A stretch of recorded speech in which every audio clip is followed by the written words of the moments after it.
देखा ਜਿਹੜੇ ਦੋ ਬੱਚੇ ਸੀ ਨਾ ਵੱਡੇ 12 ਸਾਲ ਦੇ 10 ਸਾਲ ਦਾ ਜਨਾਬ ਉਹ ਮਿੱਟੀ ਜਦੋਂ ਥੱਲੋਂ ਕੱਢ ਰਹੇ ਸੀਗੇ ਤੇ ਮਿੱਟੀ ਧੜਾ ਮੁੱਤੇ ਆ ਉਹਨਾਂ ਦੇ ਡਿੱਗੀ ਤੇ ਉਹਦੀ ਵਜ੍ਹਾ ਤੋਂ ਜਨਾਬ ਉਹ ਬੱਚੇ ਜਾਮ ਬਹਾਕ ਹੋ ਗਏ ਦੋ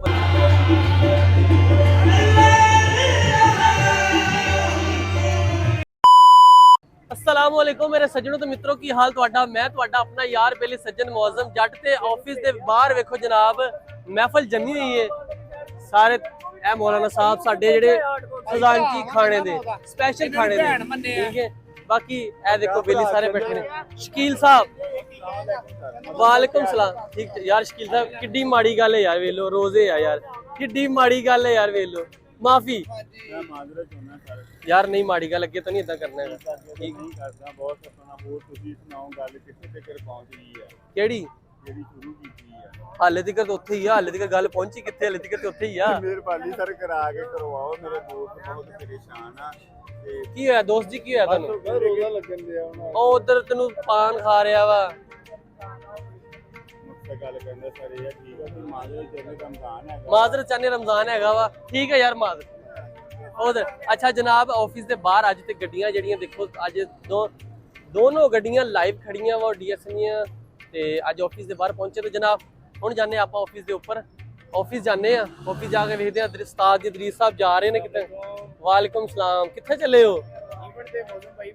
इवेंट पे जा रहे हैं इवेंट ते जा रहे किथे चले इफ्तारी करने वास्ते इफ्तारी करन देखो हुन अमैर भाई है रिपोर्टर साडे सीनियर चंगी इफ्तारी को माड़ी इफ्तारी मेरा ख्याल है अमैर भाई जा रहे हो बहुत चंगी होनी है बहुत चंगी होनी है हाय हाय चंगी इफ्तारी होनी है ते जाओ फिर एंजॉय करो ते जनाब आपा जाने ऑफिस दे ऊपर ते ऑफिस जाके देखते हैं इस टाइम केड़ा आया वा ते की है आपा भी किते बाहर इफ्तारी करन जाने या ऑफिस दे विच इफ्तारी करदे हैं ते तुसी मेरे नाल रहियो ऑफिस दे विच जांदे पे हां ऑफिस से पहुंच के तो फिर आप दसदे आप किथे जाते सज्जनों तो मित्रों ऑफिस दे विच एक कोई सी चीज गवाची उस्ताद जी की तुहाडा गवाचा दी यार मेरे ना आईफोन के एयरबड ए वाले एयरबड छेड़े ना ए वाले एक मिनट चेक करना हां ए वाले यही है ए ये सी टैब लगदे चार जी ए भी लगदा नहीं हां गल मुक गई गल केड़े लगदे सी आईफोन ओ शिट यार आईफोन दे लगदे उस्ताद मेरा झूठे पै गए झूठे पै गए नहीं यार भाई गलत फहमी हो यार माफी दे दी तेन माफी दे दी जा सर वो सॉरी कर रही है कि मेरे को गलत फहमी हुई है वाले नहीं है ये माफी मांग रहे हो सज्जनों मित्रों ऑफिस ਦੇ ਵਿੱਚ ਪਹੁੰਚੇ ਆ ਤੇ ਆਫਿਸ ਦੇ ਵਿੱਚ ਪਹੁੰਚ ਕੇ ਤੇ ਉਸਤਾਦ ਹੋਰੀ ਪਹਿਲੇ ਮਿਲੇ ਉਸਤਾਦ ਹੋਰੀ ਵੇਲੇ ਫਿਰਦੇ ਪਏ ਕਿਉਂਕਿ ਅੱਜ ਸਾਡਾ ਕੰਮ ਘੱਟ ਵਾ 에ਅਰਬਡ ਨਾ ਕਿਸੇ ਦੋਸਤ ਨੇ ਮੇਰੇ ਕੋਲ ਲਿਆ ਅੱਛਾ ਮੇਰੇ ਹੱਥ ਦੇ ਵਿੱਚੋਂ ਅੱਛਾ ਮੈਂ ਤੁਹਾਨੂੰ ਵਾਪਸ ਦੇਣਾ ਲੇਕਿਨ ਨਹੀਂ ਦੇਣੇ ਹੀ ਨਹੀਂ ਸੀ ਉਹਨਾਂ ਦੇ ਹੈ ਵਾ ਨਹੀਂ ਰਿਹਾ ਹੁਣ ਦੇਣੇ ਕਿਉਂ ਸੀ ਉਹਨਾਂ ਨੇ ਮੈਨੂੰ ਵੀ ਨਹੀਂ ਚੇਤਾ ਹੈਗਾ ਕਿ ਮੈਂ ਕਿਹਨੂੰ ਦੇ ਰਿਹਾ ਬਾਕੀ ਸੱਜਣੋ ਮਿੱਤਰੋ ਆਫਿਸ ਪਹੁੰਚੇ ਆ ਤੇ ਆਫਿਸ ਪਹੁੰਚ ਕੇ ਸਟੂਡੀਓ ਵਗੈਰਾ ਜਾਵਾਂਗੇ ਘੁੰਮਾਂ ਫਿਰਾਂਗੇ ਇਫਤਾਰੀ ਕਰਾਂਗੇ ਇੰਜੋਏ ਕਰਾਂਗੇ ਰਲ ਮਿਲ ਕੇ ਤੁਸੀਂ ਮੇਰੇ ਨਾਲ ਮੈਂ ਤੁਹਾਡੇ ਨਾਲ ਤੇ ਤਨਵੀਰ ਸਾਹਿਬ ਬਾਹਰ ਬੈਠੇ ਹੋਏ ਨੇ ਹਾਜ਼ਰੀ ਦਾ ਆ ਰਹੇ ਸਾਡੀਆਂ ਇੱਥੇ ਤੇ ਸੱਜਣੋ ਮਿੱਤਰੋ ਇੱਧਰ ਦਰੀਸ ਸਾਹਿਬ ਖਲੋਤੇ ਨੇ ਔਰ ਉਸਤਾਦ ਹੋਰੀ ਪਤਾ ਨਹੀਂ ਕੀ ਕੱਢੀ ਜਾਂਦੇ ਸਾਡਾ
ਲੋ ਸੱਜਣੋ ਤੇ ਮਿੱਤਰੋ ਸਟੂਡੀਓ ਦੇ ਵਿੱਚੋਂ ਨਿਕਲੇ ਆ ਤੇ ਜਨਾਬ ਅਫਤਾਰੀ ਦਾ ਟਾਈਮ ਐ ਬਸ ਹੋਣ ਵਾਲਾ ਹੀ ਹੈ ਔਰ ਅਫਤਾਰੀ ਵਾਸਤੇ ਸਾਰੇ ਮੇਰੇ ਸੋਹਣੇ ਸੋਹਣੇ ਚੰਨ ਸਾਰੇ ਵੇਖੋ ਕਿੱਦਾਂ ਲੈਂਡ ਸਰ ਬੈਠੇ ਆ ਐ ਵੇਖੋ ਜੀ ਵਾਹ ਵਾਹ ਕੀ ਬਾਤ ਹੈ ਕਿੱਡੇ ਸੋਹਣੇ ਲੱਗ ਰਹੇ ਨੇ। ਸਭ ਤੋਂ ਪਹਿਲੇ ਸਾਡੇ ਉਸਤਾਦ ਇਰਫਾਨ ਉਸਤਾਦ ਜੀ ਕੀ ਹਾਲ ਹੈ? ਅੱਜ ਆਂਦੇ ਨਾਲ ਵੀ ਤੁਹਾਡੇ ਨਾਲ ਪਹਿਲੀ ਮੁਲਾਕਾਤ ਹੋਈ ਹੈ ਤੇ ਇੱਥੇ ਵੀ ਹੋਣਾ ਅਫਤਾਰੀ ਦੇ ਵਾਸਤੇ ਰੈਡੀ ਬੈਠੇ ਨੇ ਮਾਸ਼ਾਅੱਲਾ ਜੀ ਅੱਜ ਰੋਜ਼ੇ ਦੀ ਇਫਤਾਰੀ ਲਈ ਹੈ ਟ੍ਰਾਂਸਮਿਸ਼ਨ ਹੁਣ ਖਤਮ ਹੋਈ ਆ। ਹਾਂ ਹਾਂ ਬਿਲਕੁਲ ਤੇ ਬਿਲਕੁਲ ਇਫਤਾਰੀ ਵੀ ਸਾਡਾ ਦਸਤਰਖਾਨ ਸੱਜ ਗਿਆ। ਵਾਹ ਵਾਹ ਕੁਝ ਦੇਰ ਚ ਮਾਸ਼ਾਅੱਲਾ ਮਸਜਿਦ ਚੋਂ ਐਲਾਨ ਹੋਏਗਾ ਤੇ ਐਲਾਨ ਉਹਦਾ ਇਫਤਾਰੀ ਤੋਂ ਬਾਅਦ ਅਫਤਾਰੀ ਖੁੱਲ ਜਾਏਗੀ ਨਾਲ ਤਸਵਰ ਅब्बास ਲੂਣੇ ਵਾਲਾ ਨਾ ਹਾਂ ਵਾਹ ਸਬਰ ਅਗੋ ਹੱਥ ਪ੍ਰੈਂਕ ਕਰ ਰਿਹਾ ਹੱਥ ਦਿਖਾ ਰਿਹਾ ਅੱਗੇ ਯਾਰ ਅੱਗੇ ਦੇਖੋ ਸਾਰੇ ਮੇਰੇ ਬੇਲੀ ਅੱਗੇ ਬੈਠੇ ਹੋਏ ਆ ਤੇ ਉਹਨਾਂ ਦੇ ਕੋਲ ਜਾਣੇ ਉਹਨਾਂ ਨੇ ਆਵੇ ਸਮਾਨ ਤੁਸੀਂ ਕਿਹੜੀ ਤੁਹਾਨੂੰ ਕਾਲੀ ਲੱਗੀ ਆਪ ਪਾਣੀ ਲੈ ਕੇ ਆਂਦੇ ਪਏ ਯਾਰ ਉਹ ਸੁਣਨ ਨਹੀਂ ਸੀ ਦਿਆ, ਫਿਰ ਮੈਂ ਸੁਣਨ ਨਹੀਂ ਸੀ ਦੇ ਹਾਂਜੀ ਹਾਂਜੀ ਹਾਂਜੀ ਤੁਸੀਂ ਕੀ ਕਰ ਲੱਗ ਰਿਹਾ ਪਾਣੀ ਆਪ ਲੈਂਦੇ ਆ ਰਿਹਾ ਬਾਹਰ। ਯਾਰ ਸਭ ਨੂੰ ਓਏ ਯਾਰ ਲਾਈਟ ਬੰਦ ਹੋ ਗਈ ਓਏ ਹੋਏ ਲੋਕ ਦੇ ਵਿੱਚ ਲਾਈਟ ਬੰਦ ਹੋ ਗਈ ਯਾਰ ਕਿੱਦਾਂ ਮਾੜਾ ਆ। ਬਾਕੀ ਮੌਲਾਨਾ ਸਾਹਿਬ ਕੋਲ ਪੁੱਛਦੇ ਆ ਸ਼ਕੀਲ ਸਾਹਿਬ ਖਾਣੇ ਦੇ ਵਿੱਚ ਕੀ ਆਇਆ ਅੱਜ? ਖਾਣੇ ਦੇ ਵਿੱਚ ਬਾਦਸ਼ਾਹ ਬਹੁਤ ਕੁਝ ਆਇਆ ਵਾ। ਮੌਲਾਨਾ ਸਾਹਿਬ ਨੂੰ ਪੁੱਛੋ ਤੁਸੀਂ ਨਹੀਂ ਸਾਨੂੰ ਦੱਸਣਾ ਮੌਲਾਨਾ ਸਾਹਿਬ ਕੋਲ ਜਾ ਕੇ ਪੁੱਛਦੇ ਆ ਕਿਉਂਕਿ ਮੌਲਾਨਾ ਸਾਹਿਬ ਸਾਡੇ ਹੁੰਦੇ ਖਜ਼ਾਨਚੀ ਜਿੱਦਾਂ ਹੁੰਦੇ ਆ ਤੇ ਆਫਿਸ ਦੇ ਵਿੱਚ ਮੌਲਾਨਾ ਸਾਹਿਬ ਅੱਜ ਕੀ ਆਇਆ? ਮਾਸ਼ਾਅੱਲਾ ਵੇਖੋ ਤੁਸੀਂ ਦੇਖ ਓਏ ਓਏ ਹੋਏ ਬੋਟੀਆਂ ਹੀ ਬੋਟੀਆਂ ਵਾਹ ਵਾਹ ਵਾਹ ਚਿਕਨ ਬਿਰਿਆਨੀ ਹੈਗੀ ਅੱਜ ਚਿਕਨ ਬਿਰਿਆਨੀ ਸਮੋਸੇ ਚਿਕਨ ਬਿਰਿਆਨੀ ਖਜੂਰਾ ਰੋ ਅਫਜ਼ਾ ਫੂਡ ਚਾ ਓਏ ਹੋਏ ਹੋਏ ਹੋਏ ਇੰਨਾ ਕੁਝ ਅੱਜ ਆਫਿਸ ਦੇ ਵਿੱਚ ਮੈਂ ਕਹਿੰਦਾ ਸਮੋਸੇ ਚਿਕਨ ਬਿਰਿਆਨੀ ਸਰ ਇਹ ਦੇਖੋ ਭਾਈ ਜੀ ਇਹ ਵੀ ਲੋਕ ਬਣਾ ਰਹੇ ਇੱਧਰ ਤੇ ਮੈਂ ਵੀ ਲੋਕ ਬਣਾ ਰਿਹਾ ਹੈਲੋ ਭਾਈ ਜੀ ਕੀ ਹਾਲ ਤੇ ਸੱਜਣੋ ਮਿੱਤਰੋ ਅਫਤਾਰੀ ਦਾ ਟਾਈਮ ਜਿਹੜਾ ਹੈ ਨਾ ਉਹ ਹੋਣ ਵਾਲਾ ਹੈ ਤੇ ਸੱਜਣੋ ਮਿੱਤਰੋ ਆਪਾਂ ਕਰਦੇ ਅਫਤਾਰੀ ਤੋਂ ਬਾਅਦ ਤੁਹਾਨੂੰ ਮਿਲਦੇ ਆ ਜਾਓ ਫਿਰ।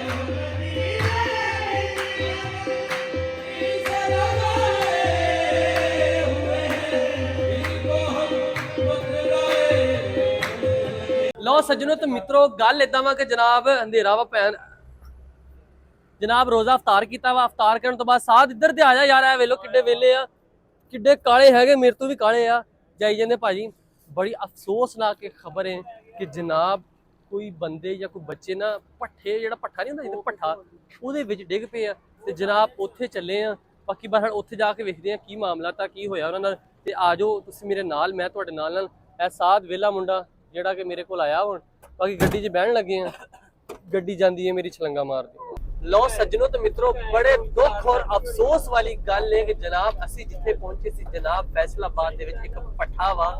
ਜਿੱਥੇ ਜਨਾਬ ਬੱਚੇ ਮਜ਼ਲੂਮ ਜਿਹੜੇ ਕਿ ਨਾਬਾਲਗ ਬੱਚੇ ਹੁੰਦੇ ਆ ਉਹ ਜਿਹੜੇ ਕੰਮ ਕਰਦੇ ਆ ਤੇ ਭੱਠਿਆਂ ਤੇ ਤੁਸੀਂ ਅਕਸਰ ਵੇਖਿਆ ਹੋਣਾ ਕਿ ਛੋਟੇ ਛੋਟੇ ਬੱਚੇ ਕੰਮ ਕਰਦੇ ਹੁੰਦੇ ਆ ਔਰ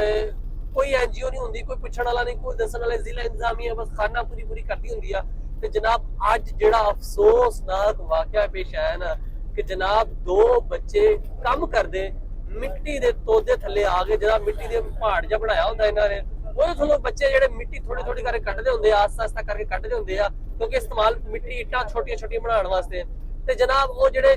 ਮਤਲਬ ਪੂਰੀ ਇੱਕ ਫੈਮਿਲੀ ਘਰ ਦਾ ਪੂਰੀ ਫੈਮਿਲੀ ਜਿਹੜਾ ਟੱਬਰ ਹੁੰਦਾ ਜਨਾਬ ਉਹ ਉੱਥੇ ਕੰਮ ਕਰ ਰਿਹਾ ਸੀਗਾ। ਜਿਹੜੇ 12 ਕੋਈ ਇੱਕ 12 ਸਾਲ ਦਾ ਕੋਈ 10 ਸਾਲ ਦਾ ਜਿਹੜਾ ਬੱਚਾ ਸੀ ਔਰ ਇੱਕ ਛੋਟੇ ਵੀ 2 ਸਾਲ ਦੇ ਸੀਗਾ ਔਰ ਇੱਕ 6 ਸਾਲ ਦੇ ਬੱਚੇ ਦੋ ਬੱਚੀਆਂ ਸੀਗੀਆਂ ਦੋ ਬੱਚੇ ਸੀ। ਤੇ ਜਨਾਬ ਵਾਕਿਆ ਜਿਹੜੇ ਦੋ ਬੱਚੇ ਸੀ ਨਾ ਵੱਡੇ 12 ਸਾਲ ਦੇ 10 ਸਾਲ ਦਾ ਜਨਾਬ ਉਹ ਮਿੱਟੀ ਜਦੋਂ ਥੱਲੋਂ ਕੱਢ ਰਹੇ ਸੀਗੇ ਤੇ ਮਿੱਟੀ ਧੜਾਮ ਉੱਤੇ ਆ ਕੇ ਉਹਨਾਂ ਦੇ ਡਿੱਗੀ ਤੇ ਉਹਦੀ ਵਜ੍ਹਾ ਤੋਂ ਜਨਾਬ ਉਹ ਬੱਚੇ ਜਾਮ ਬਹਾਕ ਹੋ ਗਏ ਦੋ ਬੱਚੇ ਬਚ ਗਏ। ਲੇਕਿਨ ਇਹਨਾਂ ਤੇ ਕਿਸੇ ਨੇ ਕੋਈ ਕਾਰਵਾਈ ਨਹੀਂ ਕਰਨੀ ਪੁਲਿਸ ਨੇ ਨਹੀਂ ਕਾਰਵਾਈ ਕਰਨੀ ਜ਼ਿਲ੍ਹਾ ਇੰਤਜ਼ਾਮੀਆ ਸੁੱਤੀ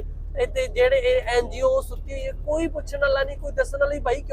ਕਿਉਂਕਿ ਜਿਹੜੇ ਜਿਨ੍ਹਾਂ ਦੇ ਬੱਚੇ ਫੌਤ ਹੋਏ ਆ ਉਹ ਵੀ ਕਾਨੂੰਨੀ ਕਾਰਵਾਈ ਨਹੀਂ ਕਰਵਾ ਸਕਦੇ ਕਿਉਂਕਿ ਉਹਨਾਂ ਨੇ ਕਿਹਦੇ ਖਿਲਾਫ ਕਰਵਾਣੀ ਮਾਲਕ ਦੇ ਖਿਲਾਫ ਤਾਂ ਕਰਵਾ ਨਹੀਂ ਸਕਦੇ ਕਿਉਂਕਿ ਮਾਲਕ ਨੇ ਪਹਿਲੇ ਹੀ ਉਹਨਾਂ ਨੂੰ ਮਕਰੂਜ਼ ਕੀਤਾ ਹੁੰਦਾ ਕਰਜ਼ਾ ਦੇ ਕੇ ਕਿ ਤੁਸੀਂ ਸਾਡੇ ਖਿਲਾਫ ਬੋਲ ਹੀ ਨਹੀਂ ਸਕਦੇ। ਕਿ ਜਨਾਬ ਫੈਸਲਾਬਾਦ ਦੇ ਵਿੱਚ ਜਿਹੜਾ ਇਹ ਅਫਸੋਸਨਾਕ ਵਾਕਿਆ ਪੇਸ਼ ਆਇਆ ਨਾ ਬੜਾ ਦੁੱਖ ਹੈ ਇਸ ਗੱਲ ਦਾ। ਬਾਕੀ ਜਿਹੜੀਆਂ ਐਨਜੀਓਜ਼ ਆ ਜਾਂ ਜਿਹੜਾ ਜ਼ਿਲ੍ਹਾ ਇੰਤਜ਼ਾਮੀਆ ਜਾਂ ਇਹਨਾਂ ਨੂੰ ਕੋਈ ਦੇਖਣ ਵਾਲੇ ਆ ਹਿਊਮਨ ਰਾਈਟਸ ਜਿਹੜੇ ਹੈਗੇ ਆ ਉਹ ਵੇਖਣ ਵਾਲੇ ਕਿ ਜਨਾਬ ਅਦਾਰੇ ਜਿਹੜੇ ਆ ਇਹਨਾਂ ਦੇ ਖਿਲਾਫ ਜ਼ਰੂਰ ਕੋਈ ਨਾ ਕੋਈ ਐਕਸ਼ਨ ਲੈਣਾ ਚਾਹੀਦਾ ਕਿਉਂਕਿ ਮਾਸੂਮ ਬੱਚੇ ਜਿਨ੍ਹਾਂ ਦੇ ਪੜ੍ਹਨ ਲਿਖਣ ਦੀ ਉਮਰ ਹੁੰਦੀ ਆ ਜਨਾਬ ਅੱਜ ਉਹ ਮਰ ਗਏ ਨੇ ਅੱਲਾ ਨੂੰ ਪਿਆਰੇ ਹੋ ਗਏ ਨੇ ਪਰ ਸਭ ਨੇ ਮਰਨਾ ਵਾ ਲੇਕਿਨ ਇਹ ਨਜਾਇਜ਼ ਆ ਬੱਚਿਆਂ ਤੇ ਜ਼ੁਲਮ ਇਹ ਨਹੀਂ ਹੋਣਾ ਚਾਹੀਦਾ। ਸਾਡੀ ਇਹੀ ਗੱਲਬਾਤ ਹੈ। ਬਾਕੀ ਜ਼ਿਲ੍ਹਾ ਇੰਤਜ਼ਾਮੀਆ ਜਿਹੜੇ ਕੋਈ ਐਕਸ਼ਨ ਲੈਣਗੇ। ਬਾਕੀ ਸੱਜਣੋ ਮਿੱਤਰੋ ਅੱਜ ਦਾ ਜਿਹੜਾ ਵਲੌਗ ਸੀ ਖਤਮ ਕਰਦੇ ਥੇ ਕਿਉਂਕਿ ਇਹ ਬੜਾ ਦੁੱਖ ਹੋ ਇਸ ਤੋਂ ਵੱਡਾ ਦੁੱਖ ਹੋਰ ਕੋਈ ਨਹੀਂ ਹੋ ਸਕਦਾ ਕਿ ਜਵਾਨ ਬੱਚੇ ਯਾਰ 12-13 ਸਾਲ ਦੇ ਬੱਚੇ ਜਿਨ੍ਹਾਂ ਨੇ ਖੇਡਣ ਦਾ ਟਾਈਮ ਹੁੰਦਾ ਜਿਹੜੇ ਜਨਾਬ ਅੱਜ ਮਰ ਗਏ ਨੇ ਔਰ ਬੜੇ ਦੁੱਖ ਵਾਲੀ ਗੱਲ ਹੈ ਕਿ ਜਨਾਬ ਅੱਜ ਦੇ ਦਿਨ ਵਾਸਤੇ ਮੈਨੂੰ ਦਿਓ ਤੁਸੀਂ ਇਜਾਜ਼ਤ ਆਪਾਂ ਤੁਹਾਨੂੰ ਮਿਲਾਂਗੇ ਕੱਲ ਤੇ ਅੱਲਾ ਹਾਫਿਜ਼।